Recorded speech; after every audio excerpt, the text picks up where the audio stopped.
পদ্ধতি শিক্ষা করে না আর শিক্ষা লিখছে দাদা কৃষ্ণ বলে না এই শিক্ষা করে না আর শিক্ষা করে না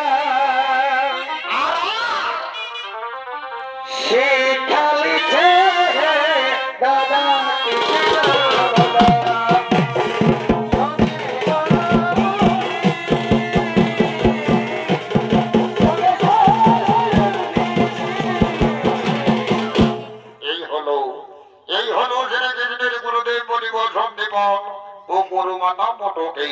দুই প্রতিপত্নী নিজ আশ্রমের দিকে আগমন করতে চলেছে নিত্য পরিবেশনা করে দেখাবেন সোনাম ধন্যকারী ঝনিত শিল্পী মাধব সিং সরদার ও মঙ্গল কুমার মাহাতো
অন্যদিকে বসুদেব নন্দন দুই ভাই কৃষ্ণ ও বলরাম গুরুগৃহে বাল্য করে শিক্ষানিতে এসে আজ তারা অনেক বড় হয়ে উঠেছে তাই তো মনের আনন্দে নিজ গুরুদেবের আশ্রম প্রাঙ্গণে খেলা করছে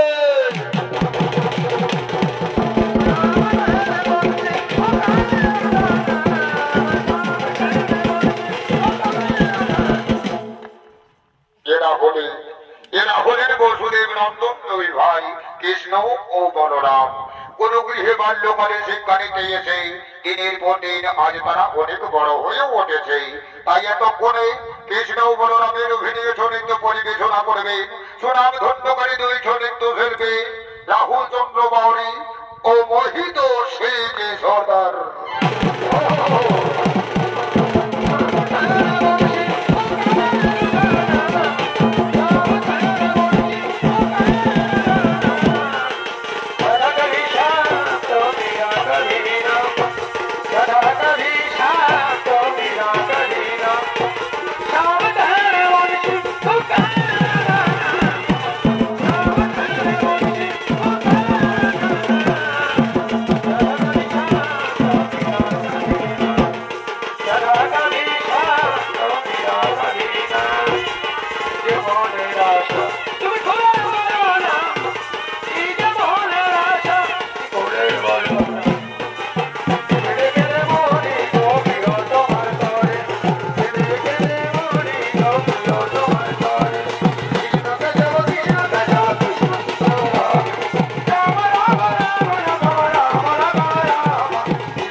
কিন্তু মনে রাখবে ভক্তগণ, আমি যে শিক্ষা তোমাদেরকে অর্পণ করেছি সেই শিক্ষাকে অপব্যবহার করো না বাবা। যথার্থ মর্যাদার সহিত শিক্ষাকে ব্যবহার করবে। এরপর যাও বৎস, নিজ বাড়িতে তোমরা চলে যাও, কারণ অনেকদিন ধরে তোমাদের আপনজন তোমাদের অপেক্ষায় রয়েছে।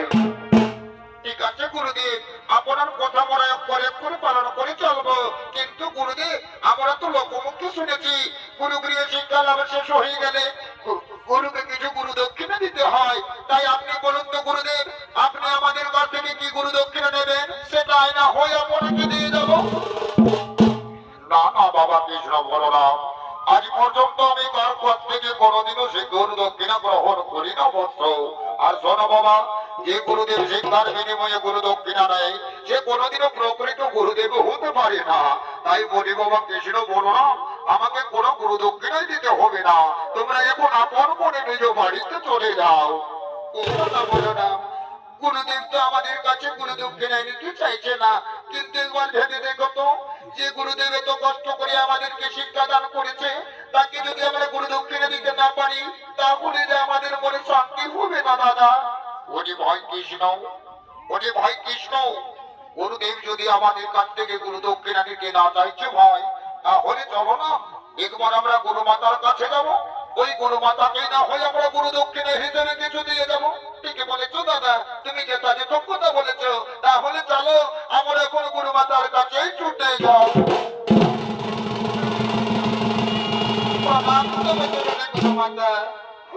কৃষ্ণ বলেরা কি হয়েছে বাচ্চ, কেন তোরা মন ভাবে ছুটতে ছুটতে আমার কাছে চলে এলে? গুরুমা, গুরুমা আমাদের কিছু হয়নি, কিন্তু গুরুদেব বললেন আমাদের গুরুগৃহে শিক্ষা লাভ নাকি শেষ হয়ে গেছে, তাই আমরা নিজ বাড়িতে চলে যেতে পারবো। কিন্তু যাওয়ার সময় গুরুদেবকে কিছু গুরু দক্ষিণা দিতে চাই, কিন্তু গুরুদেব তো গুরু দক্ষিণা নিতে চাইছে না। তাই তুমি বলো তো গুরু মাতা, তুমি আমাদের কাছ থেকে কি গুরু দক্ষিণা নেবে? সেটাই না হয় তোমাকে আমরা দিয়ে যাবো। না না বাবা কৃষ্ণ বলে না, আমি তোদের কাছ থেকে কিছু চাইতে পারবো না বাবা। আর কি বলবো বৎস, আমি যা চাই তাকে তোরা দিতে পারবি না? না বাবা না, সে কথা আমি বলতে পারবো না। তোরা যা এখন নিজ মনে নিজ বাড়িতে চলে যা বাবা, আমি তোদের কাছে কিচ্ছু বলতে পারবো না। এটি গুরু মাতা এমন ভাবে বলছো কেন?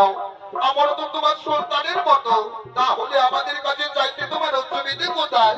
বলো না গুরু মাতা, তুমি কি চাও আমাদের কাছে?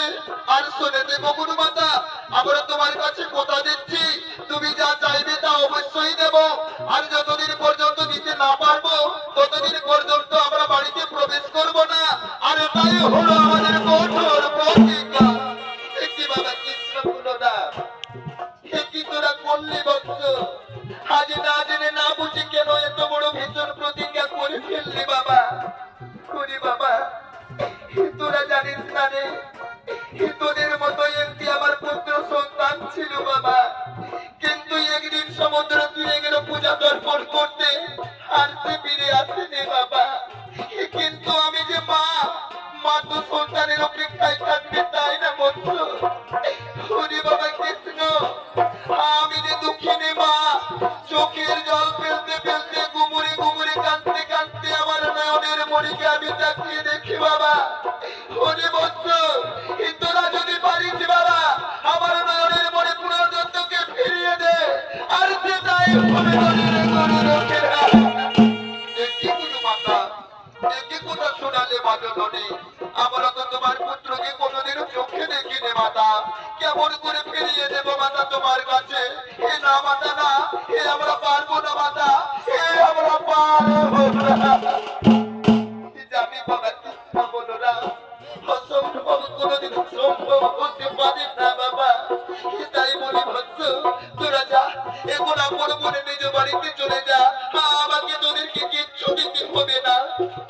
গুরু মাতা অবশ্যই আমরা যাব, কিন্তু আমাদের বাড়িতে নয়, তোমার পুত্রকে খোঁজ করার জন্য আমরা বেরিয়ে পড়বো মাতা।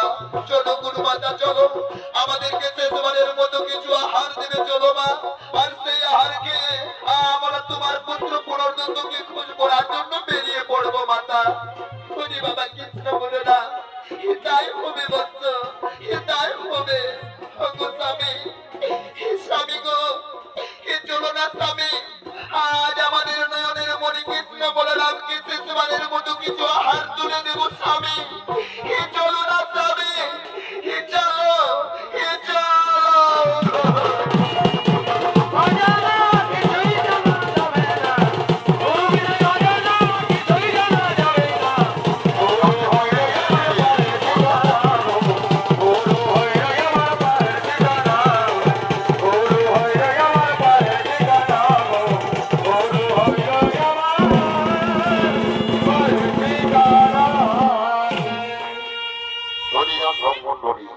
কৃষ্ণ বলরাম গুরুগৃহে থেকে বিদায় নিলেন গুরুপুত্র পুনর্জন্মকে খোঁজ করার জন্য। আর অন্যদিকে মায়াবীরা খোঁজ পঞ্চজন্ম সমুদ্র তলদেশে আগমন করছে। এই ভেবে দেখো মনে সুন্দর ভুবনে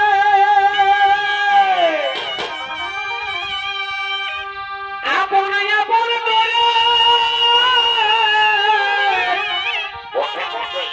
মরি গো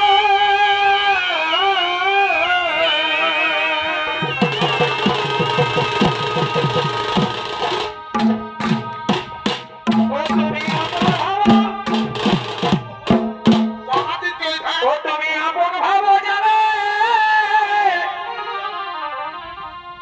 সে যে আপন হবে ও তুমি আপন ভাবো যাবে সে যে আপন হবে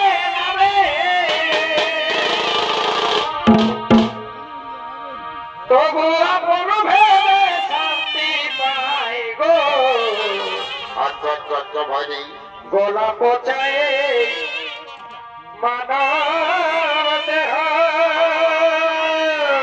আর আমাদের আঠানো নাই দাম গো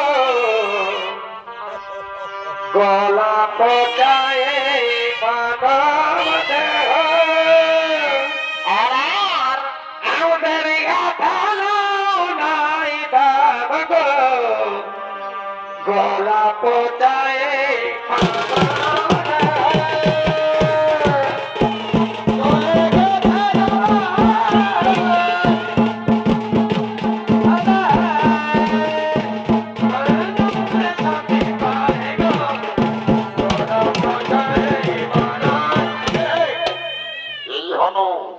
এই হলো মায়াবী রাক্ষস পঞ্চজন্য আর এই রাক্ষস পঞ্চজন্যেরই অভিনয়ে চরিত পরিবেশনা করে দেখাবেন বর্তমান জগতে উদীয়মান তরুণ চরিত্র শিল্পী দেবীচন্দ্র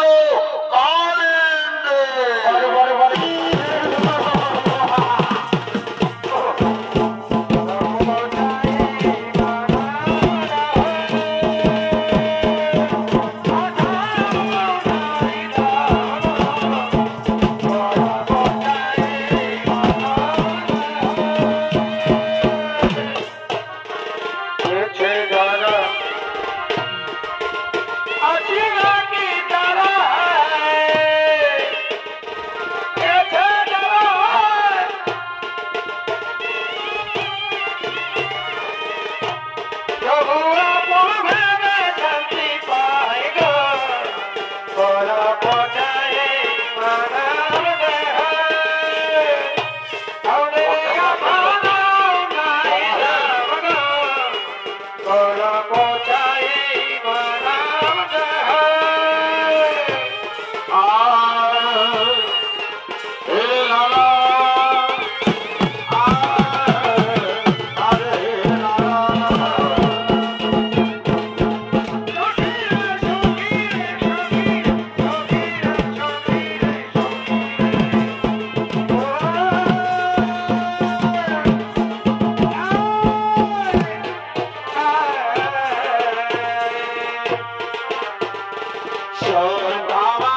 তোমারে কি ভোলা যায় আরে ভাই আকাশের তারায়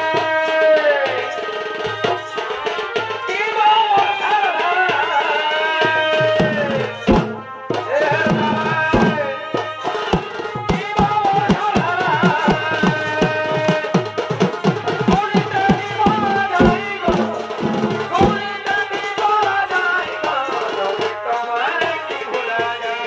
ওটা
মায়াবী রূপ ধারণ করে বিশাল শব্দের ভিতরে লুকিয়ে পড়েছে।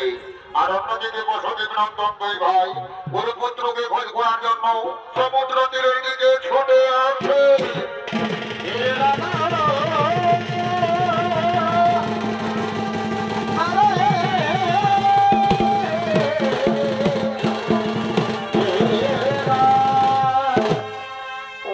বলো না, এই তো আমরা ছুটতে ছুটতে সমুদ্রের তীরে চলে এলাম, কিন্তু এখানে যে কাউকে দেখতে পাচ্ছি না দাদা।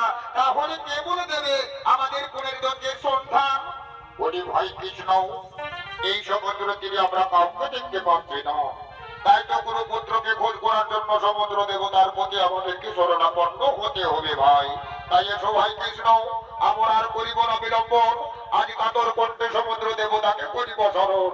তাহলে আমাদের ডাকে প্রকটিত হয়ে আমাদের সম্মুখে চলে আসবে ভাই। এসো ভাই এসো, এখন আমরা সমুদ্র দেবতার প্রতি শরণাপন্ন হই। কোথায়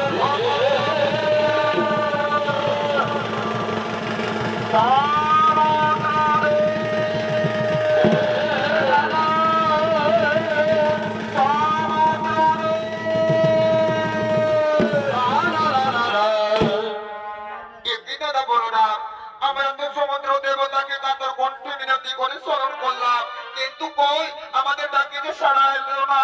তাহলে এখন আমরা কি করবো দাদা? ওরে ভাই কৃষ্ণ, ওই অহংকারী সমুদ্র আমাদের ডাকে সাড়া দেয়নি। তাই তো তার অহংকারকে নাশ করার জন্য তব হাতের অস্ত্র দিয়ে তীব্র বাণ মেরে এই সমুদ্রের বিশাল জলরাশিকে সরিয়ে দিতে হবে। তাহলে সে ভয়ভীত হয়ে আমাদের কাছে ছুটে আসবে ভাই। ঠিক বলেছো দাদা, তুমি যথাযথ কথা বলেছো। আমি ওই অহংকার বিনাশ করার জন্য তীক্ষ্ণ বাণ মেরে বিশাল জলরাশিকেই শুকিয়ে দেবো। হ্যাঁ হ্যাঁ, আমি এখন বিশাল জলরাশিকেই শুকিয়ে দেবো।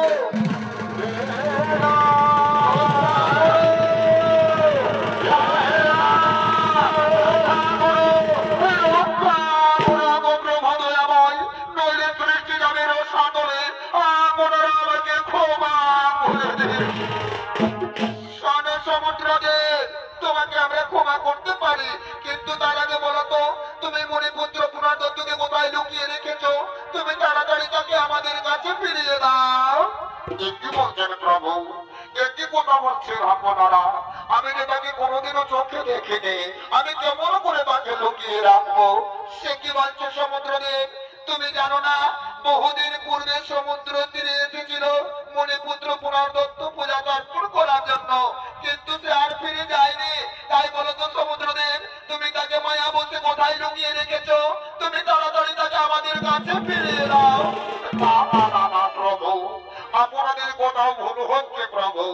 আমি তাকে লুকিয়ে রাখিনি, তবে হ্যাঁ, আমার বিশাল জলরাশির তলদেশে এক মায়াবী রাক্ষস পঞ্চজন্য বসবাস করে। সে মাঝে মধ্যে মায়াবী রূপ ধারণ করে সমুদ্র তীরে ছুটে এসে পূজা তর্পণরত মুনি ঋষিদেরকে ধরে ধরে খেয়ে থাকে প্রভু। আমার মনে হয় ওই রাক্ষসই তাকে খেয়ে ফেলেছে। তাই আপনারা কৃপা করে একবার সমুদ্র তলদেশে যান, সেখানে গেলেই হয়তো পুনর্দত্তের সন্ধান পেতে পারে। কিন্তু বলেছো সমুদ্রদেব, তোমার কথা মতো আমরা খোঁজ করতে করতে এখন সমুদ্র তলদেশেই ছুটে যাব। ও দাদা বলো না, চলো আর করিব না বিলম্ব, এখন আমরা সমুদ্র তলদেশেই করে যাব। এভাবে আপন আপন করে বলি আপনকে হলা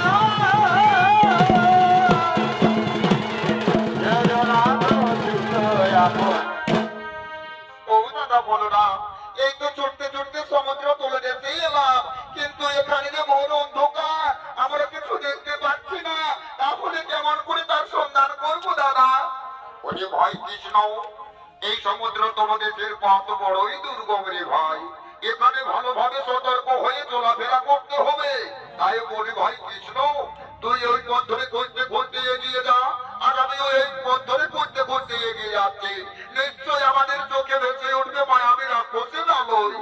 বলেছো দাদা, তুমি ঠিক কথা বলেছো।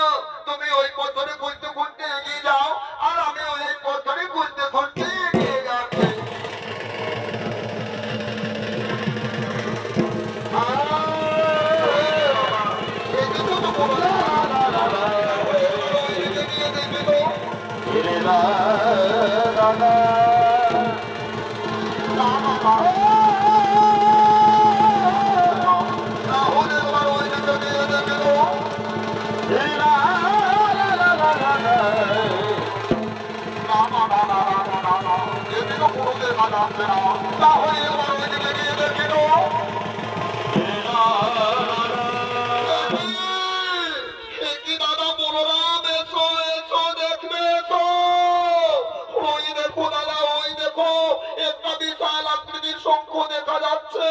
আচ্ছা বলো তো দাদা, এটা শঙ্খ নাকি কোন রাক্ষসের মায়াজাল হতে পারে?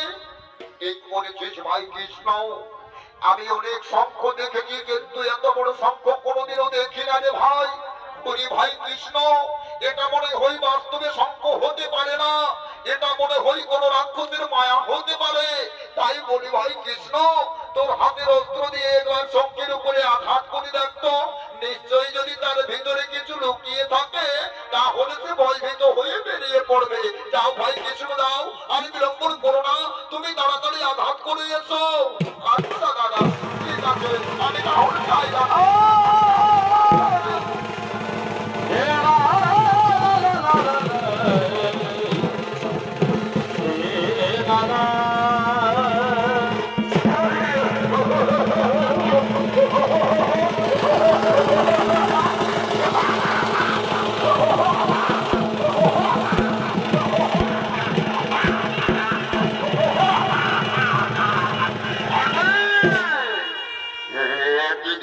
আমি নয়নে এই দুইটি ফুটে ফুটে মানব বালক আমার চোখের সামনে এসেছে, যে খাদ্য খাওয়ার জন্য আমি মায়াবী রূপ ধারণ করে সমুদ্র তীরে ছুটে যাই, আজ সেই মনের মতো খাদ্য আমার চোখের সামনে এসেছে।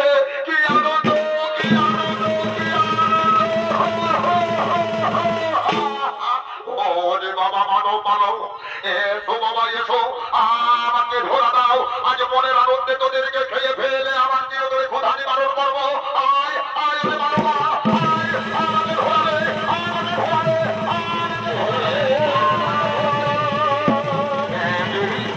থেকে পালিয়ে গেল কোথায়, যেন সুন্দর থেকে পালিয়ে গেল কোথায়, হয়তো আমাকে ধরা দাও, আমাকে ধরা দাও, আরে বলে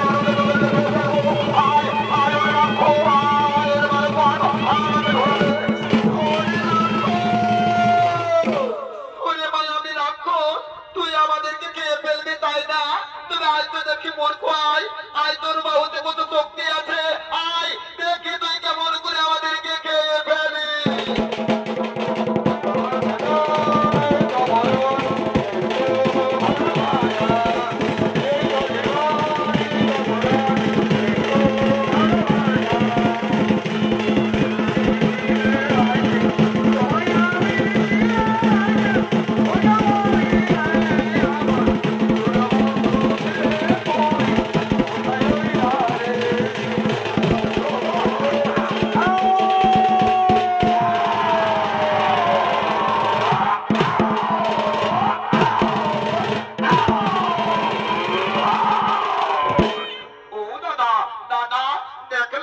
আমি কেমন করে রাক্ষসকে মেরে ফেললাম। এরপর তুমি যাও তো দাদা, তার পেট চিরে দেখো, তার পেটের মধ্যে কোনো অস্থি পাওয়া যায় কিনা। ঠিক আছে ভাই কৃষ্ণ, আমি তাই রাখছি ভাই, ওই রাক্ষসের পেট চিরেই দেখবো তার পেটের মধ্যে কোনো অস্থি পাওয়া যায় কিনা।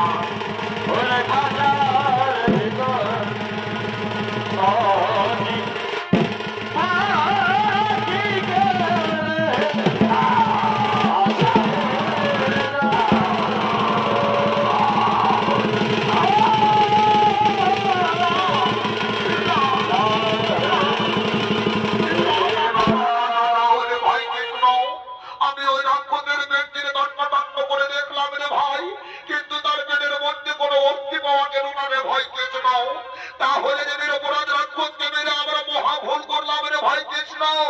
আমরা যে মহা পাপ করলাম। না না দাদা, ওটা পাপ হতে পারে না। আমার হাতে রাক্ষসের মুক্তি লেখা ছিল, কিন্তু দাদা আমরা তো শত চেষ্টা করে দেখলাম, কিন্তু পুনর্জন্মের কোনো সন্ধান পেলাম না। তাই বলতো দাদা, এখন কি করব, কোথায় যাব, আর কি করলে বা তার সন্ধান পাবো? বলি ভাই কৃষ্ণ, মানুষ মারা গেলে তার শেষে তার হয়ে জমালয়ে যমরাজের কাছে। তাই তো পুনর্জন্মকে খোঁজ করার জন্য আমরা জমালয়ে ছুটে যাবো রে ভাই। আমরা এখন জমালয়ে ছুটে যাবো।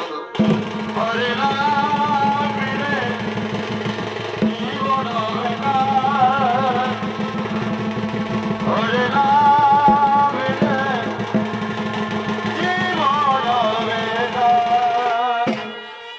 দর্শক মন্ডলী, এতক্ষণে কৃষ্ণ বলরাম পুনর্জন্মকে খোঁজ করার জন্য মানব রূপী দেহ লয়েই জমালয়ের পথে ছুটে চলেছে। আর অন্যদিকে জমালয়ের যমরাজ তার মন্ত্রী সেনাপতি নিবেশনে মনের আনন্দে লিপ্ত করছে।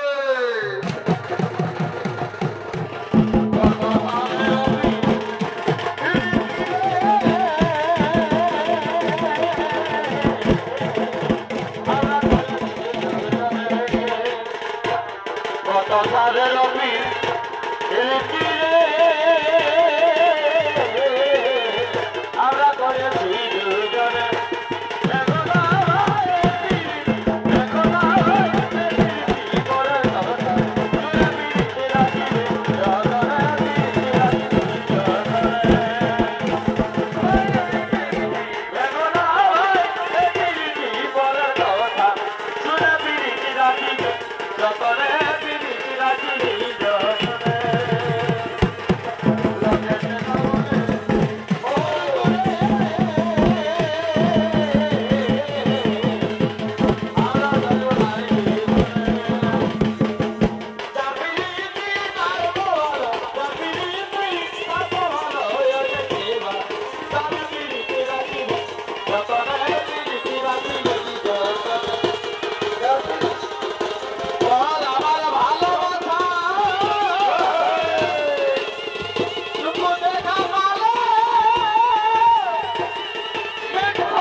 যমরাজের রাজসভা।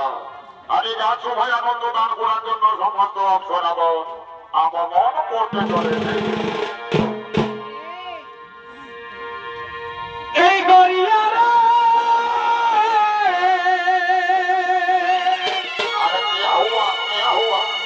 আর মুই কিদিন দিন হবে কুমারা নহব আর মুই কিদিন দিন হবে কুমারা নহব আর নাই নিব মোটর গাড়ি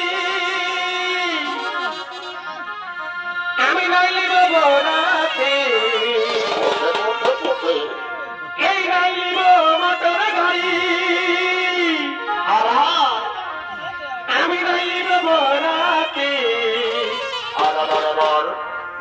তোকে ভাগে যাব लेके आधा राती बहुत अच्छा मोहि তোকে ভাগ যাব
তোমরা এই জমালয়ের ধারে এসেছো, তোমরা এখান থেকে ফিরে যাও, তোমরা এখান থেকে ফিরে যাও।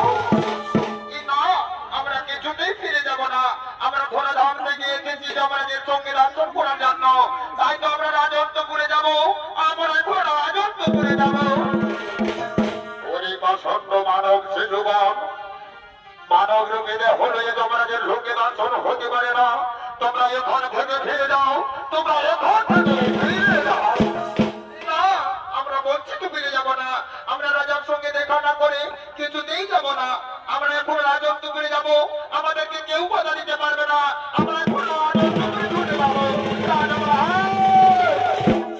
পরিপাছন্ন মানব, এতই তোদের স্পর্ধা, এতই তোদের শক্তি, আমাদের বাধা সত্ত্বেও রাজত্ব করে প্রবেশ করতে চাইছে। ওরে মূর্খ মানব, যদি যেতে চাস তাহলে আমাদের সঙ্গে শক্তির পরীক্ষা দিয়ে যেতে হবে। কি বললে প্রহরীগণ? তোমরা শক্তির পরীক্ষা নেবে? হ্যাঁ হ্যাঁ, আমরা শক্তির পরীক্ষাই দেব। তোমরা আমাদেরকে পারবে না, আমরা বিশাল শক্তিধর। এসো প্রহরীগণ, এসো, আজ শক্তির পরীক্ষাই দেব।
আমার প্রহরীদেরকে যুদ্ধে পরাস্ত করে দিয়ে আমাকে অপমান করেছে।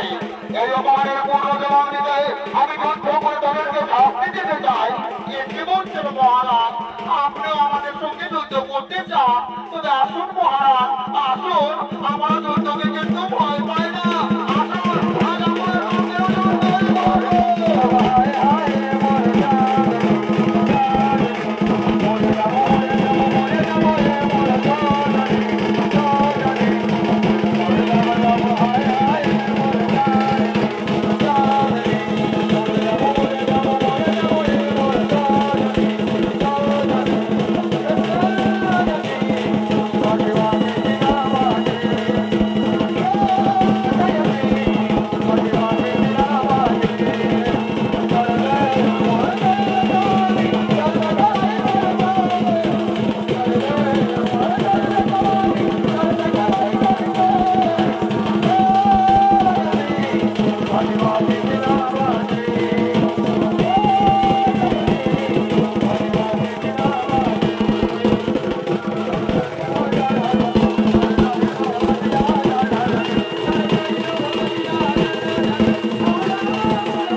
মাটিতে পড়ে গেল। আমি আর যুদ্ধ করতে পারছি না, আমার সারা শরীর যেন অবশ হয়ে আসছে। আমি আর যুদ্ধ করতে পারছি না, আমি আর যুদ্ধ করতে পারছি না। ওরে বাবা, ওরে বাবা বালক, আমি মোহবশে তোমাদেরকে চিনতে পারিনি বাবা, কিন্তু কে তোমরা এবার তোমাদের পড়েছ। তুমি মোহবশে আমাদেরকে চিনতে পারোনি, তা যদি চিনতে চাও তাহলে এবার ভালোভাবে নয়ন মেলে দেখো, তাহলে তুমি চিনতে পারবে আমরা কে, আমরা কারা, কে বা আমাদের পরিচয়।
গোপিকাকান্ত রাধাকান্ত রাবণকে প্রভু দয়াময় এই মহম্মদে আপনাকে চিনতে পারিনি প্রভু, কিন্তু আপনি কৃপা করে আমাকে দর্শন দিয়ে আমার জীবনকে ধন্য করে দিয়েছেন ভগবান। কিন্তু ওগো প্রভু কিবা হেতু এই জমানে করেছেন আগমন, বলুন আপনার জন্য আমি কি করতে পারি? যমরাজ, আমি হলাম ত্রিভুবনের শ্রেষ্ঠ ভগবান শ্রীকৃষ্ণ শ্রী হরি। আমি যে প্রতিজ্ঞাবদ্ধ আমার গুরুমাতার কাছে তার পুত্র পুনর্দত্তকে ফিরিয়ে দেব বলে, তাই তো আমি পুনর্দত্তের আত্মানিতে এই জমানে করেছি আগমন। যমরাজ, তাড়াতাড়ি পুনর্দত্তের আত্মা আমাকে করো প্রভু, এ সম্ভব নয় ভগবান। মৃত মানুষের আত্মা কেমন করে আপনার হাতে তুলে দেব? না ভগবান, না, এই হতে পারে না। কি বলছো যমরাজ? তুমি জানো না আমি হলাম পালন কর্তা ভগবান বিষ্ণু, আমি যা চাই তাই হবে।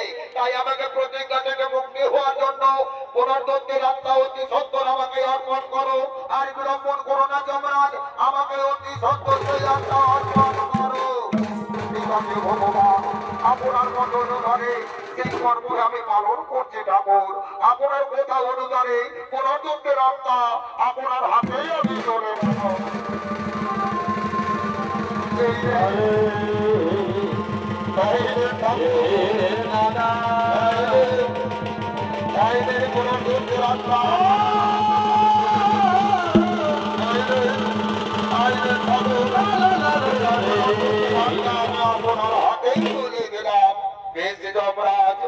যে কর্ম করেছ তার জন্য তোমার জয় জয়কার হবে। এরপরে আমি আত্মা দিয়ে পুনরায় পুনর্দত্তের জীবন পরিবর্তন, পুনরায় দেহ গঠন করে তাকে জীবিত করে তুলব। তারপর গুরুমাতার কাছে নিয়ে গিয়ে গুরু দক্ষিণা রূপে গুরুমাতার কাছে তাকে অর্পণ করে আমি প্রতিজ্ঞা থেকে হব মুক্ত। আর করে কোনো বিলম্বন, আমি এখন পুনর্দত্তের করব পুনর্জীবন দান।